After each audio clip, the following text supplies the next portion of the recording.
Elisabeth Lévy est avec nous ce matin. Bonjour Elisabeth.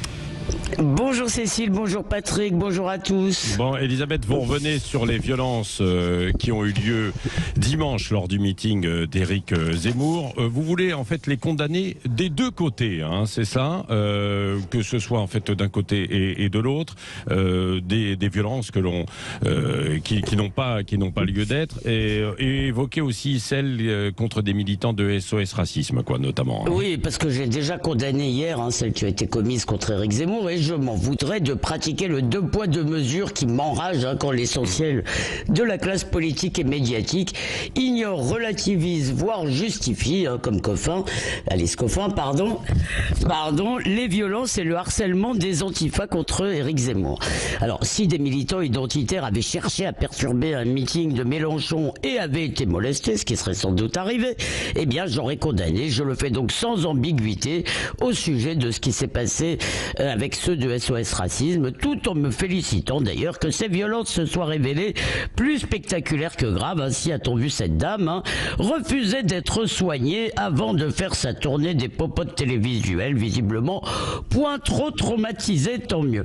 Alors, comme l'écrit Cyril Benazar sur Causeur, il aurait été plus subtil et amusant que des militants de Zemmour entourent ces gens de SOS Racisme, écrit avec eux pour montrer qu'eux aussi n'étaient pas racistes, non au racisme. Mais des gens voulaient en découdre avec les antifas, dont plusieurs avaient été arrêtés devant le meeting avec des cocktails Molotov, et même un, semble-t-il, avec une bouteille d'acide.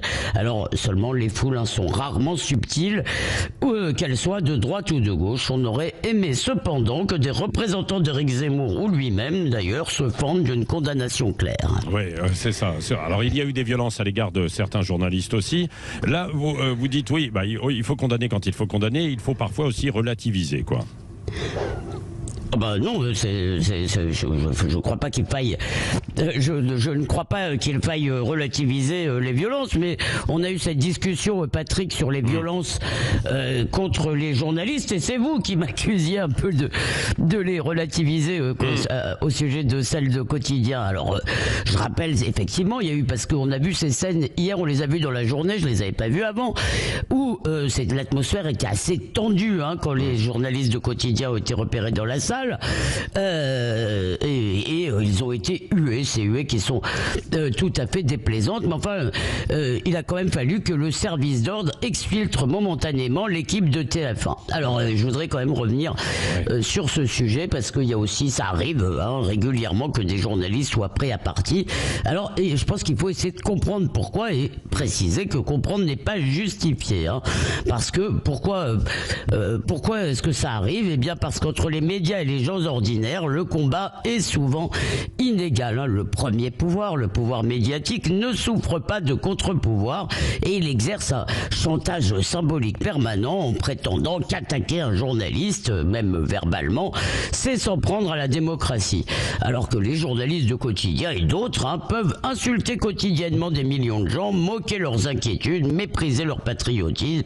Ils sont racistes, ils sont nauséabonds, ils sont ringards, ils sont des entraves à la marche glorieuse vers le projet multiculti. Alors quand on n'a pas, et je dois dire c'est une chance, un privilège, quand on n'a pas ce privilège d'avoir accès à la parole publique sur Sud Radio par exemple, je comprends que ce dénigrement puisse énerver, mais on a le droit d'être plus malin que ses adversaires. Alors un petit conseil à tous ceux que le prêchi-prêcha de nombreux journalistes exaspèrent, eh bien payez-vous leur tête, un tweet rigolo, ça fait bien plus mal que des coups ou des huées. Ouais, rigolo, parce qu'il y en a d'autres qui ne méritent pas d'être publiés aussi, quand même. Donc il faut vous avez tout à fait raison, mais l'humour, Patrick, ça nous sauvera, vous savez. Oui. Et nos auditeurs le savent. À condition de le comprendre, ce qui n'est pas toujours le cas. Merci, Elisabeth Lévy. Vous dites ça pour moi? Non,